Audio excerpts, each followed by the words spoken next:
एक दफ़ा का ज़िक्र था, मेरे दोस्त ने मुझे अपनी एक कहानी सुनाई और वो मुझे बिल्कुल अजीब सी लग रही थी। और उसने क्योंकि पूरी लिख के रखी हुई थी तो मैंने कहा यार इतनी मुश्किलों से लिखी है, मैंने तारीफ़ कर दी। लेकिन उससे नुकसान क्या हुआ, वो उस कहानी के मज़ीद नए चैप्टर लिखना शुरू हो गया। और वो अपनी उस अजीब कहानी को जब मज़ीद लंबा खींचने लगा तो मैंने कहा यार मुझे अच्छी नहीं लग रही कहानी। तो वो अचानक शौक में आ गया। और ये उसके साथ थोड़ी मेरे साथ भी हुआ है, ये कई सारे क्रिएटर्स के साथ होता है कि उनके अपने लोग उनके बेकार काम की तारीफ़ करते हैं और उन्हें सही तरह फीडबैक नहीं देते। लेकिन कुछ अच्छे दिल वाले भी होते हैं जो साफ बात मुंह पे बोलते हैं, उस्मान ये जो तुमने बनाया ये बेकार है। फिर मैं कहता हूँ सही है, सही बोल रहे हो तुम, बताओ क्यों बेकार है। सबसे पहली बात कि कोई केयर करता है आपकी तभी वो आपको फीडबैक देता है, अगर उसे कोई परवाह ही नहीं होगी तो वो कुछ बोलता ही नहीं। भाई आपको इस बात पर खुश होना चाहिए कि वो आपको फीडबैक दे रहे हैं। आपको पता है जो बड़े एनिमेशन स्टूडियोज होते हैं वो कुछ बनाते हैं तो उसके लिए फीडबैक के लिए लोगों को बुलाते हैं, कुर्सियों पे बिठाते हैं और कहते हैं कि आपको जो बोलना है इस एनिमेशन या इस सीन के बारे में आप बोलें। और फिर जो लोग बोलते हैं वो एक एक जुमला लिख रहे होते हैं, नोट में ले रहे होते हैं, क्योंकि उन्हें पता है कि भाई अभी शुरू की स्टेज में प्री प्रोडक्शन में हम कई सारी चीज़ों को फिक्स कर सकते हैं फीडबैक से। हर कमेंट नेगेटिव होता भी नहीं है भाई, यानी कभी कभी हॉनेस्ट फीडबैक आता है और उसे देख के हम इमोशनल हो जाते हैं और फिर बात को इनकार कर देते हैं या कमेंट डिलीट कर देते हैं। लेकिन अगर हम कमेंट को डिलीट करने के बजाय उसे समझें और नेगेटिव फीडबैक भी हो भले, उसे पढ़ने की कोशिश करें और उससे हम सबक सीखना शुरू करें तो उसका फ़ायदा हमें होगा।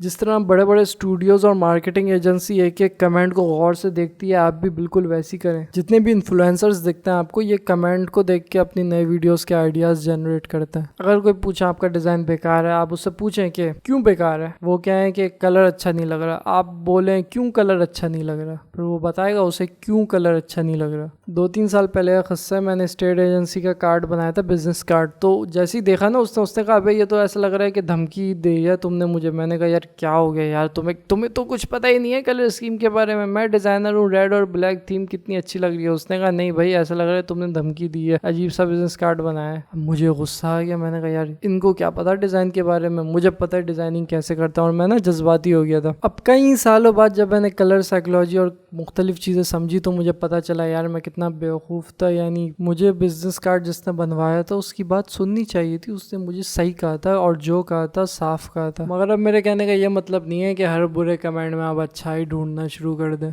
कुछ कमेंट होते ही प्योर नेगेटिव हैं, यानी जो कर रहे हो उसे आपसे नफरत होगी या फिर उसका मूड ख़राब होगा किसी वजह से, ऐसा होता है। तनकीद एक अच्छी चीज़ है लेकिन तामीरी तनकीद होनी चाहिए। मिसाल के तौर पर अगर कोई आपके डिज़ाइन पे कमेंट कर रहा है कि हा हा हा हा हा घटिया डिज़ाइन, तो इससे उसका वक्त भी ज़ाया होगा लिखने में, आपको भी वो पढ़ के कुछ पता ही नहीं चलेगा यानी क्यों घटिया डिज़ाइन है। लेकिन अगर वो इस तरह कमेंट कर दें कि समझने में मुश्किल हो रही है डिज़ाइन को, तो आप समझ जाएंगे कि हाँ भाई इसको डिज़ाइन समझने में मुश्किल हो रही है, तो मुझे इससे पूछना पड़ेगा कि क्या चीज़ ऐसी है जिस वजह से इसे समझने में मुश्किल हो रही है ताकि उसे मैं सही कर सकूँ। कॉलेज में बेकार कोर्स पढ़ने में मेरा काफ़ी वक्त ज़ाया हुआ था, लेकिन एक टीचर की अच्छी बात थी जो मुझे अभी तक याद है, वो ये है कि एक दफ़ा टीचर ने कहा था कि आप क्रिटिसिज्म से नहीं बच सकते। यानी अगर आप चाह रहे हैं कि तनकीद से बच जाएँ तो हाथ बांध के कोने में बैठ जाएँ, फिर आपको कोई कुछ नहीं बोलेगा। लेकिन जाहिर है फिर भी बोलेंगे कि साइड में बैठे रहते हो पूरा वक्त, कुछ करते क्यों नहीं, फारिग हो तुम, हैं फारिग हो तुम। फारिग बोलेंगे जब आप कुछ नहीं करेंगे, जब आप कुछ करेंगे तो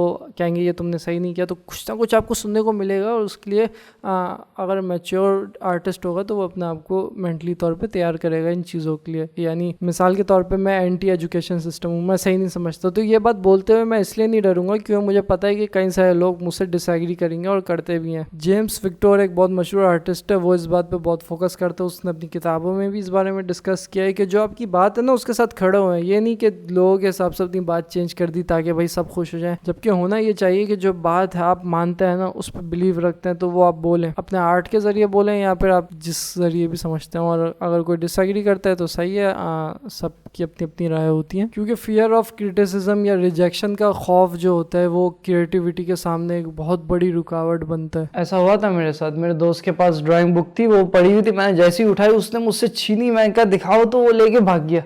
दिखाई नहीं उसने ड्राइंग बुक, मुझे देखनी थी उसकी ड्राइंग्स। और मैं भी ऐसा करता था, मेरे सामने अब सब बैठे हुए, किसी ने मेरी वीडियो प्ले कर दी तो मैं कहता हूँ यार हटाओ अजीब सा लग रहा है मुझे।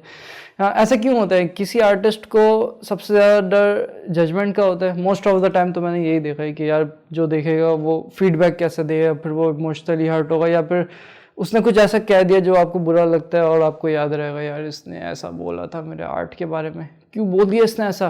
तो ये चीज़ सबसे बड़ी रुकावट बनती है अपना काम शेयर करने से, फीडबैक लेने से। इसलिए आपको फीडबैक का डर अपने अंदर से ख़त्म करना होगा। उम्मीद है इस वीडियो से आपको फ़ायदा हुआ होगा। मैं हूं Syed Usman from creative green. शुक्रिया।